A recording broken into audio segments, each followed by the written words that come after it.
Hello friends, कैसे हो आप लोग। I hope you are doing well. तो आज हम जा रहे हैं सबसे पहले क्वेश्चन बनाने से पहले इंटीग्रल बाय पार्ट समझने। इंटीग्रल बाय पार्ट क्या होता है, इसका कैसे थ्योरम लिखता है और इसका प्रूफ भी देखेंगे, और इसका कुछ रूल्स है, कुछ नोट्स है, उसको भी देखेंगे। तो सबसे पहले इंटीग्रल बाय पार्ट्स हैं, तो थ्योरम क्या होता है पहले थ्योरम जानेंगे ना भाई, थ्योरम कैसा है तब ना उसका प्रूफ। तो देखिए, थ्योरम कहता है कि let u and v are two function of x। x का u और v दो फंक्शन है, और थ्योरम कहता है कि आपको इंटीग्रल करने को है दो फंक्शन मल्टीप्लाई में है dx। तो क्या होता है थ्योरम? थ्योरम कहता है कि आपको एक फंक्शन को बाहर रखना होगा और सेकंड फंक्शन को इंटीग्रल करना होगा, फिर माइनस आपको फर्स्ट फंक्शन को डिफरेंशिएट करना होगा और सेकंड फंक्शन को इंटीग्रेट करना होगा, और उसके बाद पूरे को इंटीग्रल करना होगा। यही थ्योरम कहता है। ठीक, थ्योरम यही है। आई होप कि थ्योरम आपको समझ में आ गया हो। अब इसका देखिए वर्ड में क्या है, वर्ड में अच्छे समझ में आएगा। वर्ड में कह रहा है कि integral of product of two function, मतलब दो फंक्शन का प्रोडक्ट है, उसको उसका इंटीग्रल कैसे निकालेंगे।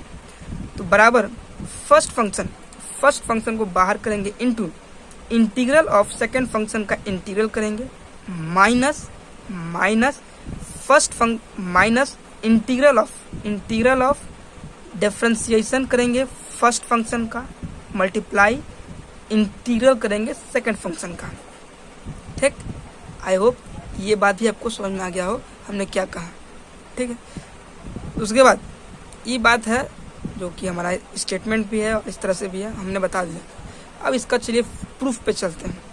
तो प्रूफ करने से पहले आपको कुछ लेट करना होगा, और हम लेट करेंगे कि फंक्शन f(x) को u मानेंगे और d/dx gx को हम v मानेंगे, ताकि हमारा gx जो हो जाए वो हो जाएगा इंटीग्रेट ऑफ v dx।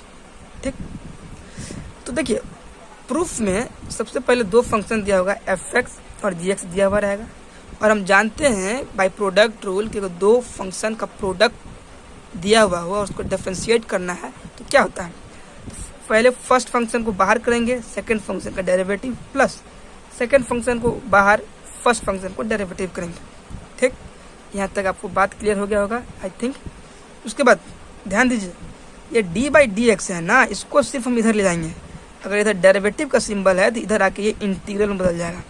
यही काम हम किए हैं, इसको यहाँ लिखे हैं और सिर्फ इंटीग्रल का साइन देकर एज इट इज सबको लिख दिए हैं। f of x dot d/dx gx, इधर भी d/x gx, प्लस तो प्लस एज इट इज उतार दिए हैं, और इधर क्या बचा, सिर्फ बचा f of x g of x। ठीक है, उसके बाद देखिए हमें पता है रूल से कि अगर दो फंक्शन को इंटीग्रल करना हो और उसके बीच में सम हो तो दोनों को हम अलग अलग कर सकते हैं, जो कि हम यही किए हैं। ये फंक्शन और ये फंक्शन को अलग अलग इंटीग्रल किए हैं f of x dot d/dx g of x dx, plus integral किए हैं उसके बाद g of x dot d/dx f of x gx as it is. उसके बाद कुछ हम नहीं किए हैं खास, कुछ फैंसी नहीं काम हुआ है, इसको सिर्फ इधर लेके चले गए। Integral of f of x dot d/dx g of x dx बराबर f of x g of x as it is, इसको सिर्फ इधर लिए हैं तो माइनस हो गया, minus integral of g of x dot d/dx f of x। ठीक है, आई होप कि आपको ये समझ में आ गया हो। ठीक है,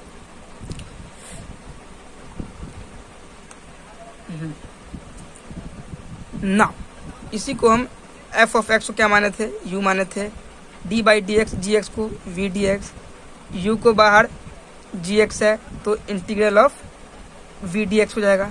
यहाँ पे gx है ना, तो gx की जगह पे क्या होगा, इंटीग्रल ऑफ v dx होगा। ध्यान दीजिएगा, माइनस ये तो हो जाएगा फंक्शन जो हमारा दिया हुआ f of x, जिसका डेरिवेटिव करना है, तो du/dx, और gx है ना, तो gx का मतलब क्या है, gx का मतलब है कि इंटीग्रल ऑफ v dx। ये देखिएगा यहाँ gx है, इसका मतलब ये नहीं कि इंटीग्रल नहीं किए हैं, इंटीग्रल भी किए हैं यहाँ पे, तब multiply by differentiation of f(x), तब जाकर पूरे को इंटीग्रेट किए हैं। यहाँ पे थोड़ा गड़बड़ाइएगा नहीं। आई होप कि आपको इंटीग्रल बाय पार्ट समझ में आ गया हो। चलिए कुछ नोट्स हैं, कुछ नोट्स पे भी ध्यान दीजिए। नोट्स कहता है कि proper choice of first and second function होना चाहिए। प्रॉपर चॉइस दो फंक्शन है ना, first and second function. Above rule, थोड़ा स्टेटमेंट पढ़िए। इन अबव रूल हमने पढ़े हैं कि there are two term on RHS and in both term integral of second function is involve. दोनों टर्म में हम इंटीग्रल किसका करते हैं, सेकंड फंक्शन का इंटीग्रल करते हैं। आप देखे ही होंगे ना भाई, इसी का हम बार बार इंटीग्रल कर रहे हैं, यही चीज़ दिया हुआ, ठीक। इसलिए in product of two function one of two function is not directly integrable. दो फंक्शन का प्रोडक्ट है जिसमें से एक डायरेक्टली इंटीग्रेबल नहीं है।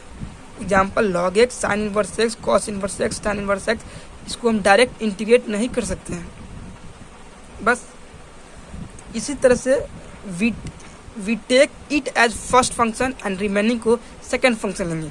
मतलब कि ये सब अगर आपके सवाल में कहीं भी log x sin inverse x cos inverse x tan inverse x इस तरह का अगर कोई फंक्शन रहे, इसको हम फर्स्ट फंक्शन ही लेंगे, बाकी को सेकंड फंक्शन लेंगे। और सेकंड फंक्शन जो होगा ना वो इंटीग्रेबल होता है, इजिली इंटीग्रेट हो जाता है।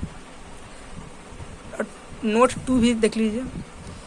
We can also choose first function. First function क्या है, फर्स्ट फंक्शन इंटीग्रेबल नहीं होता मोस्ट ऑफ केस में, तो हम फर्स्ट फंक्शन को चूज कैसे करें। तो आप एक टर्म आइलेट होता है ना, उसकी मदद से भी आप फर्स्ट फंक्शन को ले सकते हैं जो कि इजिली इंटीग्रेबल नहीं है। इंटीग्रेबल तो बेसिकली सेकेंड फंक्शन ही होता है, राइट। इसी का आइलेट है, तो I stand for inverse trigonometric function. अगर फंक्शन में पहला, अगर दो फंक्शन में अगर ये दिख जाए तो ये तो इंटीग्रेबल नहीं है। फर्स्ट फंक्शन इसी को लेंगे, दो फंक्शन में अगर ये रहे तो इंटीग्रेबल नहीं है, इसको लेंगे। एल, अगर इनवर्स ट्रिग्नोमेट्रिक फंक्शन के बाद अगर लॉगरिथमिक फंक्शन है तो उसमें आपको किसको लेना होगा, आपको फर्स्ट फंक्शन इनवर्स ट्रिग्नोमेट्रिक को लेंगे, उसके बाद लॉगरिथमिक फंक्शन को लेंगे, उसके बाद अलजेब्रिक फंक्शन को लेंगे, उसके बाद ट्रिग्नोमेट्रिक फंक्शन को लेंगे और उसके बाद एक्सपोनेंशियल फंक्शन को लेंगे।